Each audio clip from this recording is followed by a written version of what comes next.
interés con Martín Osmario María Mendoza, la última audiencia del juicio del público correspondiente a la carpeta judicial 11.671, correspondiente al legajo de investigación fiscal 97.718. La captura del caso del Ministerio Público Fiscal, UFEDAP, resolución Procuración General 4918 y 3219 sobre investigación de oficio, emergencia, Comodoro Rivadavia.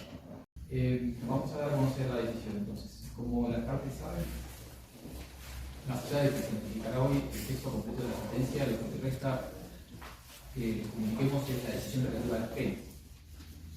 De esto ha tratado la última instancia del juicio, la denominada instancia de juicio de cesura, y allí las partes han producido prueba y han formulado requerimientos, tanto el Ministerio Público Fiscal como los señores defensores.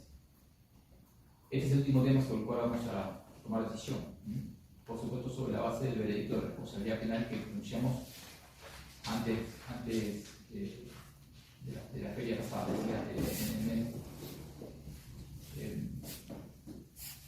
Como consideración general, queremos decirles que tomamos nota de una primera controversia que se planteó en el juicio de cesura relativa a qué alcance debía dársele a la estimación provisoria de la pretensión punitiva del Ministerio Público Fiscal, representado por el fiscal general, hizo al tiempo de presentar la acusación escrita, ¿verdad?, en la etapa intermedia del procedimiento, y qué interpretación correspondía darle a la previsión del artículo 291, inciso séptimo del Código Procesal Penal. Esa norma, como sabemos, establece como formalidad de la acusación que el fiscal, como permanente decir, requiere la elevación a juicio, haga un pronóstico, una proyección de qué pena en concreto entiende el fiscal que correspondería instrumental en el caso. Los señores defensores, advirtiendo que el fiscal, durante el juicio, el doctor Cristiano Olazábal, requirió para alguno de los encausados penas superiores a las pronosticadas del fiscal Iturrios al tiempo de formular su acusación, propusieron al tribunal una interpretación del artículo 191, inciso séptimo, es decir, de esa pretensión punitiva provisoria de la etapa intermedia del procedimiento, tal que limitara esa proyección, la capacidad del fiscal de requerir pena en el alegato final del juicio. El planteo de los defensores tiene esta lógica. El fiscal no puede requerir pena mayor a la que pronosticó al tiempo de presentar la acusación, y si lo hace, el tribunal está limitado por aquel requerimiento provisorio de pena. El fiscal tiene un año sobre el asunto. Parte de la doctrina considera que efectivamente ese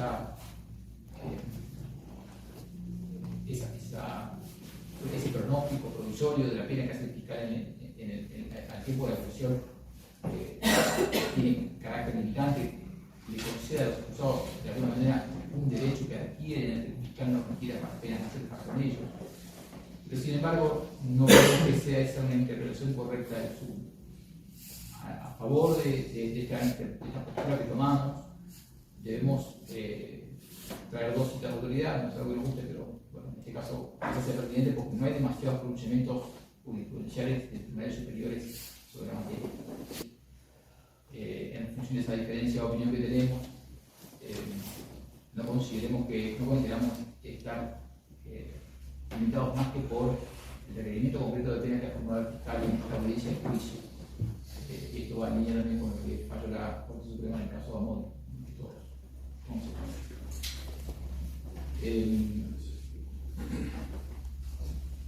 Hecha esa aclaración,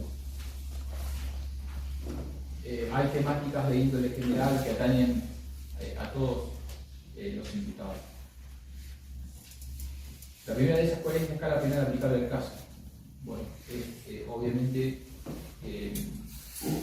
la más para aquellas personas que han sido declaradas penalmente responsables por más de un delito, corresponde la adopción de la escala penal más severa, y en este caso es la que establece el artículo 174 del Código Penal.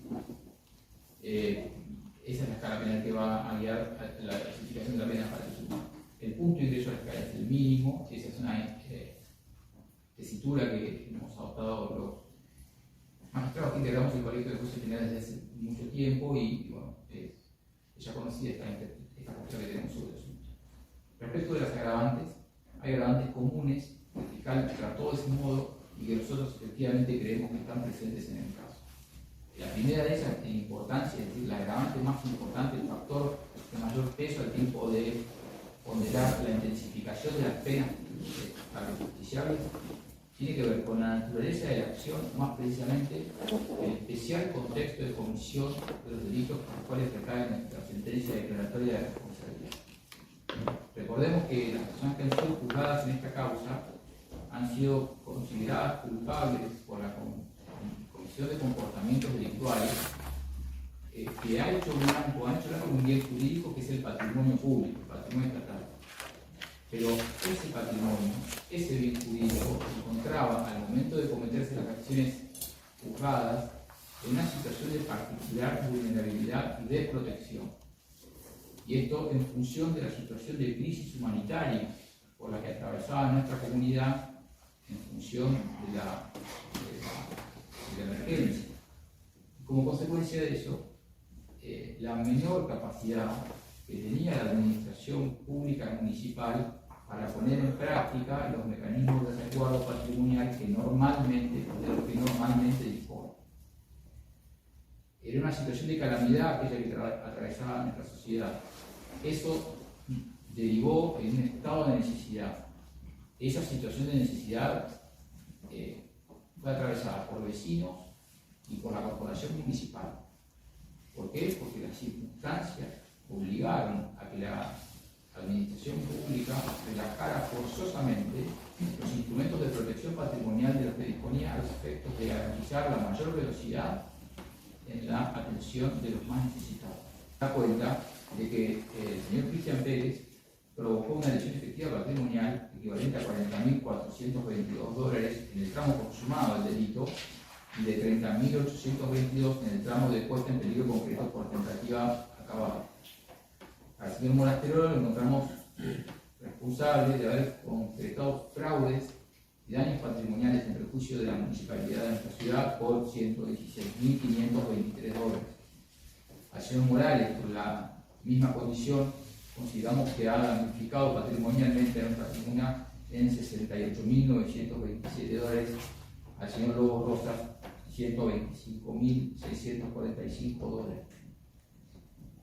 Por cada uno de ellos, en general creemos que este ítem agravatorio es particularmente importante y debe ser tenido en cuenta para la dosificación de la pena.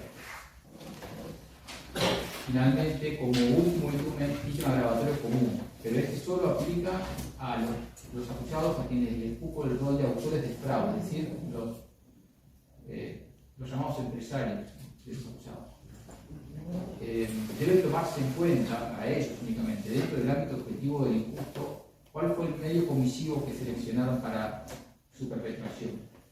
Es decir, el delito fraude en perjuicio de una administración pública se puede cometer por diversos medios, la ley no establece uno en concreto, pero en este caso en particular reconstruimos con la prueba rendida que estos proveedores de servicios públicos se valieron para completar sus maniobras de un mecanismo particularmente dañino, porque ellos utilizaron funcionarios y empleados públicos a quienes corrompieron y desviaron de su función de control y vigilancia.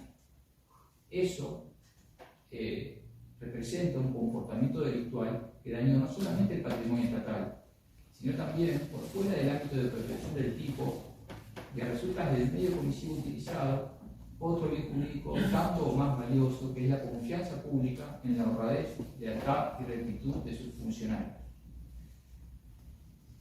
Dicho eso, para el señor Cristian Pérez, a estas tres circunstancias agravantes comunes que describí antes, que son importantes, se suma a su cuenta personal otro daño extratípico que está vinculado también a medios comisivos, porque el señor Pérez además utilizó los datos personales y de seguridad social de un conocido de sus padres, el señor Rojas Jiménez, al solo efecto de fraguar horas de camión que nunca se prestaron y apoderarse ilícitamente del dinero estatal que acaba de estar antecedente. Es una persona que no ha delinquido antes.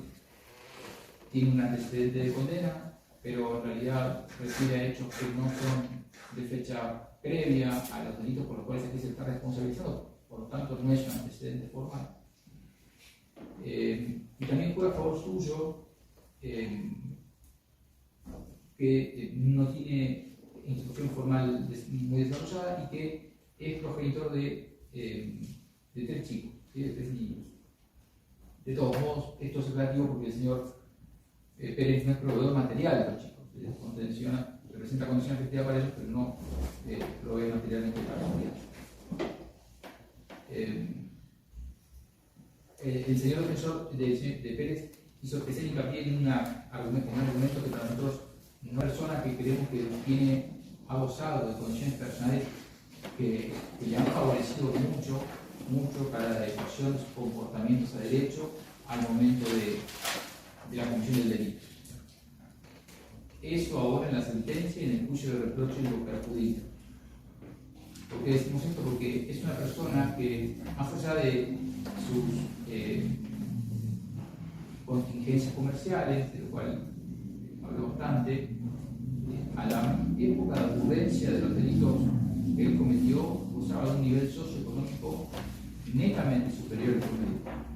Usaba el acceso a bienes materiales suntuarios, poseía empresas de rubros diversos, emprendía viajes frecuentes al extranjero, incluso proyectaba hacer negocios en Europa. Entonces, si tenemos en mente que el delito perpetrado por Morales es de contenido patrimonial, pero es una persona que gozaba de este nivel de riqueza, le agregamos el dato relativo al estado de ruina material y espiritual que atravesaban las personas a las cuales los fondos públicos apropiados por Morales buscaban ayudar, debemos concluir que estamos frente a una persona que registra un grado de culpabilidad muy elevado. En el grupo de atenuantes, por supuesto que a Morales debe beneficiarlo que él no tiene antecedentes condenatorios. Si descartamos otros elementos traídos por su defensor, nos parecen datos neutros. La edad del señor Morales no es ningún extremo que autorice aumentar ni reducir su pena. Su ductilidad para los negocios, esto fue traído por la Fiscalía, no es algo que nos haga pensar que autoriza a imponer una pena mayor. Y su conducta procesal es un dato neutro, porque ya sea buena o mala, es intrascendente para la dosificación de la pena, excepto que de lo que se habla es de evaluación de medidas de coerción. No es aquí lo que estamos discutiendo. Tampoco nos parece que sea razonable o que corresponda tomar a favor de Morales los tiempos de tramitación de esta causa. Es la misma consideración que la conducta procesal.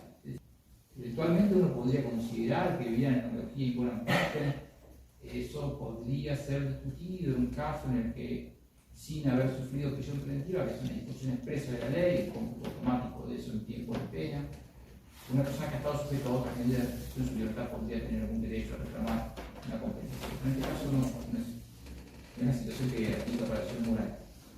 Estamos ante un proceso complejo, además.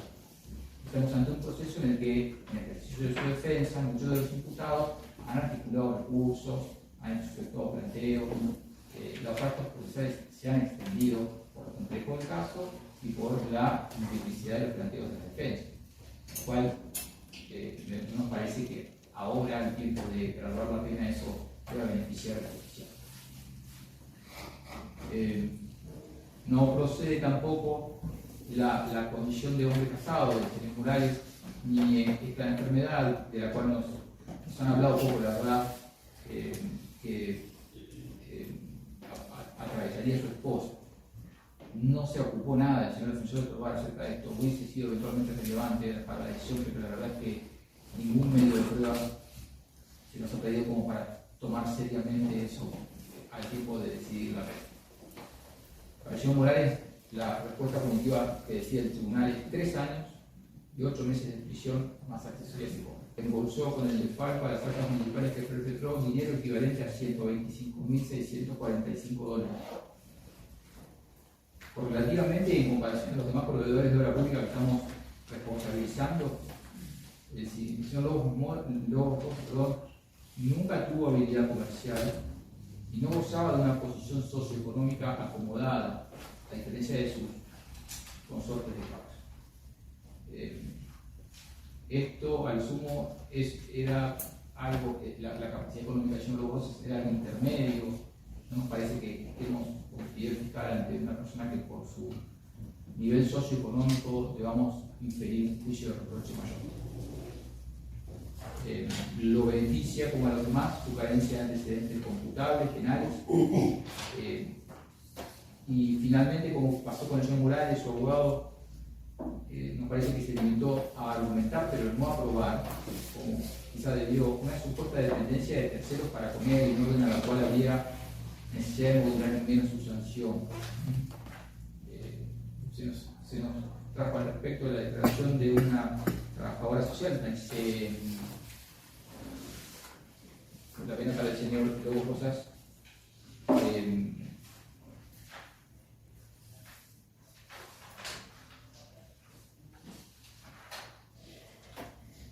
La veremos de fiscal en 3 años y 3 meses de prisión con más accesorias legales tipo.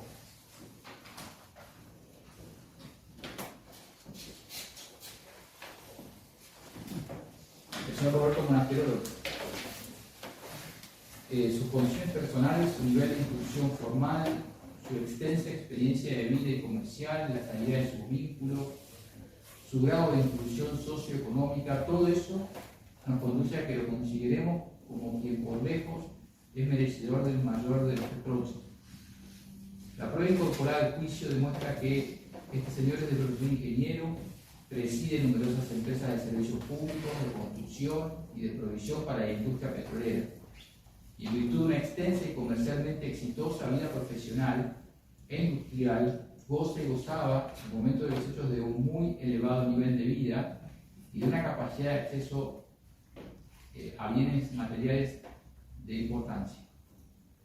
A su vez, se ha podido establecer que este acusado, a diferencia de otros, forjó buena parte de su éxito comercial con la operación de una empresa en particular, Golfo San Jorge, que prácticamente con exclusividad y por muchos años se dedicó a la provisión de servicios y personal eventual para la víctima de nuestro caso, que es la municipalidad de Comodoro Rivadavia. Este último dato, hace más reprobable la conducta ilícita desplegada por el componente de deslealtad.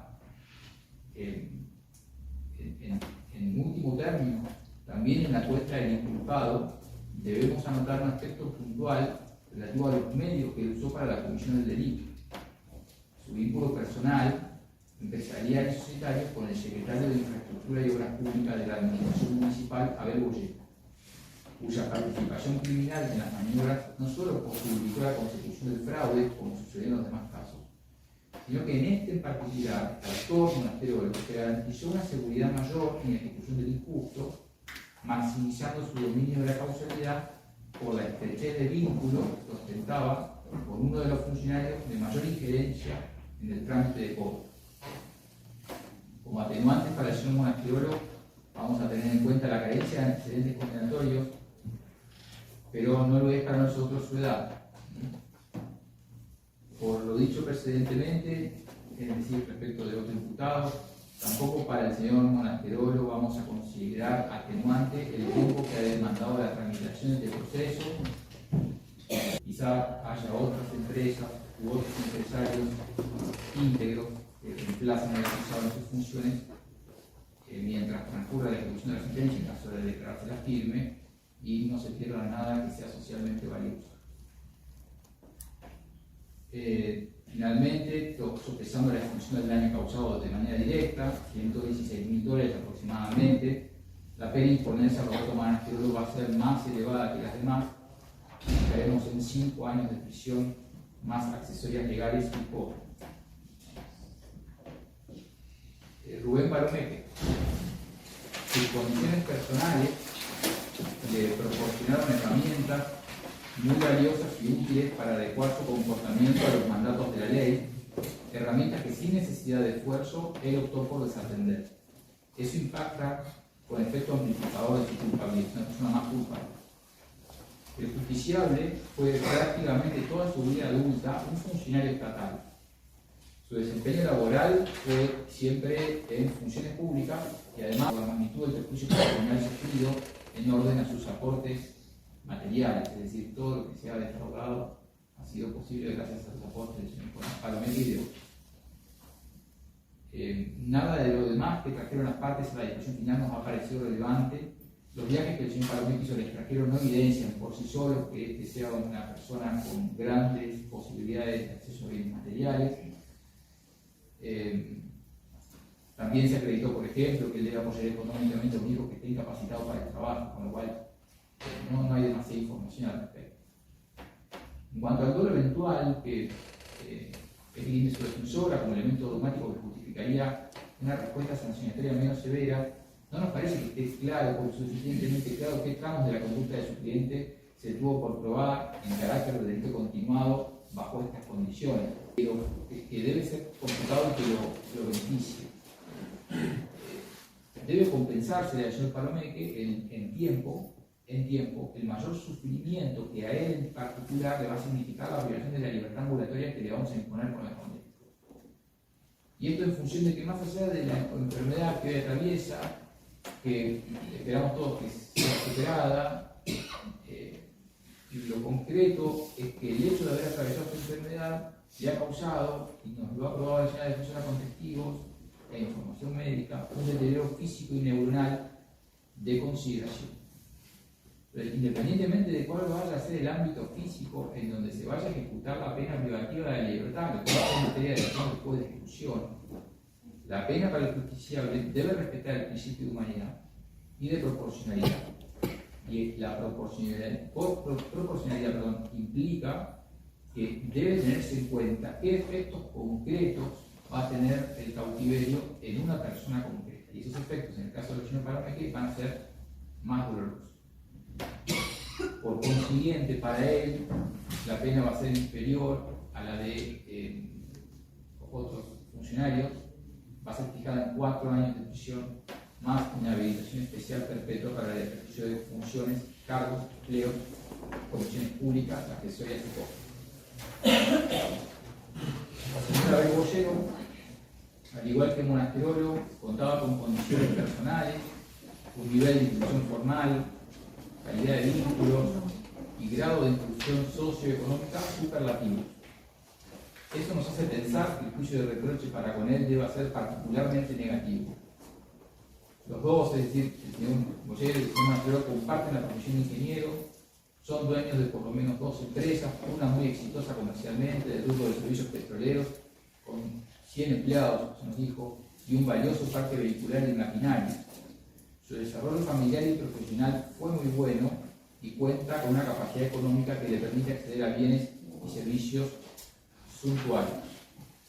En otros aspectos, la situación del acusado en trato coincide con la de Palomeque porque él también ostentaba un cargo de máxima jerarquía funcional en la administración municipal y por lo tanto le unía con la damnificada un vínculo de confianza especialmente fuerte, más que con otros agentes estatales. Su conducta ha sido un acto de deslealtad.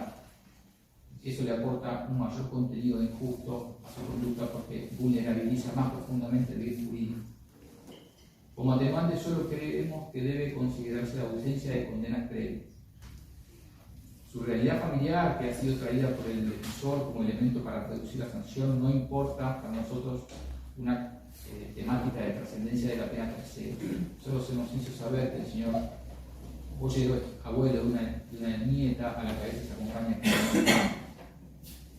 Tampoco creemos ante maniobras burdas como para que creamos que el señor Bollero sea un delincuente torpe, que no represente peligro, ni que se precise para él una finalidad preventiva especial de la pena.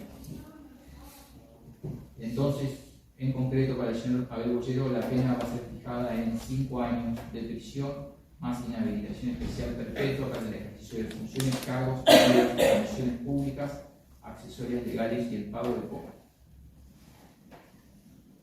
El señor Joaquín Mancilla, como agravante, también para él la calidad del vínculo que lo unía con la víctima del caso. Él tenía una jerarquía en la administración municipal de alta consideración y la confianza de la que era merecedor por la función de control que le estaba asignada permite inscribir su conducta en el caso de deslealtad. Igualmente creemos que en el caso del señor Mancilla debe tener particular rehabilitación por el evento agravante de importancia la extensión del daño ocasionado por su conducta, porque sus aportes a las maniobras defraudatorias de terceros fueron de tal entidad y cantidad que solo él contribuyó con más del 80% del perjuicio total que tuvimos por determinado en este juicio. En términos de culpabilidad, interpretamos que también aquí hay elementos que permiten agravar la pena para el señor Mancilla. El daño no es tan elevado como en otros casos de los analizados, en la medida en que computamos aportes causantes de un perjuicio de alrededor de $37.000 para con él. La medición de su ámbito de autodeterminación, sin embargo, lo expone negativamente, es decir, es agravante el hecho de que como Mancilla, Lara se formó profesionalmente e integraba el cuadro superior directivo del Cuerpo de Bomberos Voluntarios, de donde inferimos que él gozó de una capacidad mayor de comprensión de la antijuridicidad de su conducta, justamente por los valores que guían los fines institucionales de este cuerpo de bomberos. Convinimos en que porque no hay razón que justifique el entorno carcelario efectivo en su caso, también a Lara le vamos a adjudicar una pena de prisión en suspenso de 3 años, más inhabilitación especial perpetua para ejercer funciones, cargos, empleos y comisiones públicas. Sartori y Lara van a ser condenados en suspenso y van a tener que observar reglas de conducta por 3 años, que van a consistir en fijar residencia, informando de inmediato cualquier cambio que hagan en su domicilio, presentarse cada 3 meses en 12 oportunidades ante la agencia de supervisión, y cada uno deberá desempeñar 300 horas de trabajo no remunerado a favor de una institución de bien público fuera de sus horarios habituales de trabajo, si lo pudiera. Eduardo Van Herden, más allá de la extensión del daño causado, que estimamos en $31.600, a diferencia de los demás acusados vinculados a la función pública, en este no registramos ningún otro dato que en términos objetivos o subjetivos justifique un incremento de la sanción por encima del mínimo. Contrarrestado dicho elemento valorativo con la ausencia de antecedentes, la pena para el señor Van Herden va a ser, como dije, la mínima, 2 años de prisión en suspenso más inhabilitación especial para ejercer funciones de y comisiones públicas. Las reglas de conducta que deberá observar el señor Van Herden se extenderán por 2 años, a diferencia de los anteriores mencionados, y van a ser las siguientes: fijar residencia, someterse a presentaciones ante la agencia de supervisión con 8 oportunidades a 3 meses, y él también deberá desempeñar trabajo comunitario no remunerado a favor de instituciones de bien público por 100 horas, en su caso, fuera de sus horarios habituales de trabajo.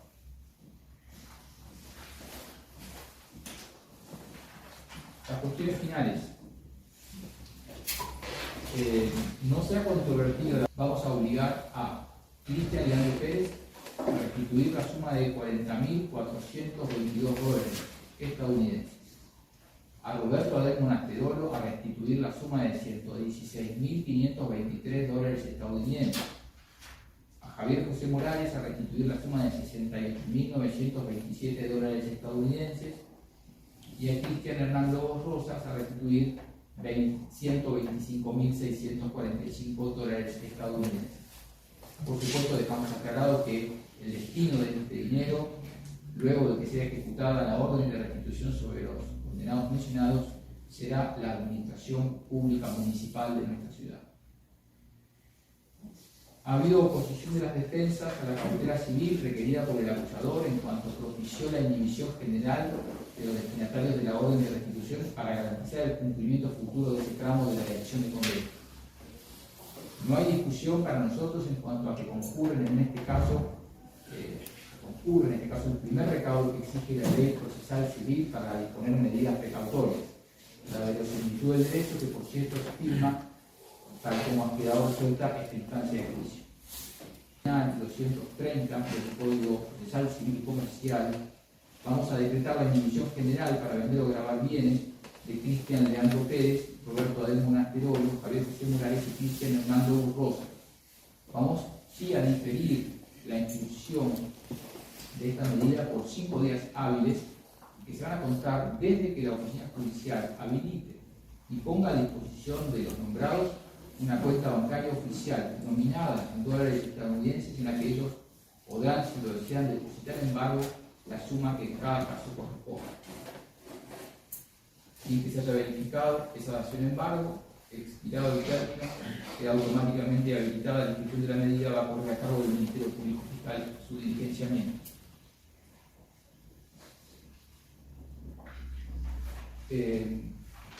Ya pasando a la parte resolutiva, bueno, recordarles solamente los puntos que les anunciamos al dictar el veredicto de responsabilidad penal, declarar la medida parcial de la ejecución y el de autoapertura, sobreseer definitivamente al señor Gonzalo Sebastián Pérez y al señor Esteban Julián Ortiz, y ya la parte dispositivas nuevas, condenar a Cristian Leandro Pérez a 3 años y 6 meses de prisión más accesorias legales y pago de costas por los delitos que han sido mencionados en el veredicto de culpabilidad, condenar a Roberto Alén Monasterolo a 5 años de prisión más accesorias legales y costas, condenar a Javier José Morales a 3 años y 8 meses de prisión más accesorias legales y costas, condenar a Cristian Hernán Lobos Rosas a 3 años y 3 meses de prisión más accesorias legales y costas, condenar a Rubén Daniel Palomeque a 4 años de prisión, inhabilitación especial perpetua para ejercer funciones, cargos, empleos o comisiones públicas, accesorias y costas,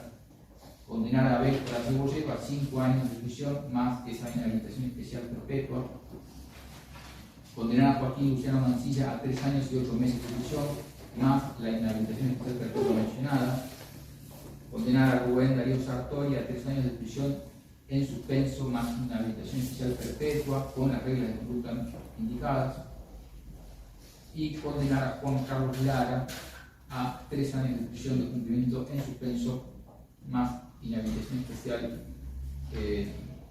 perpetua. El señor Vázquez también, su tramo resolutivo es condenarlo a 2 años de prisión de cumplimiento en suspenso más inhabilitación especial perpetua.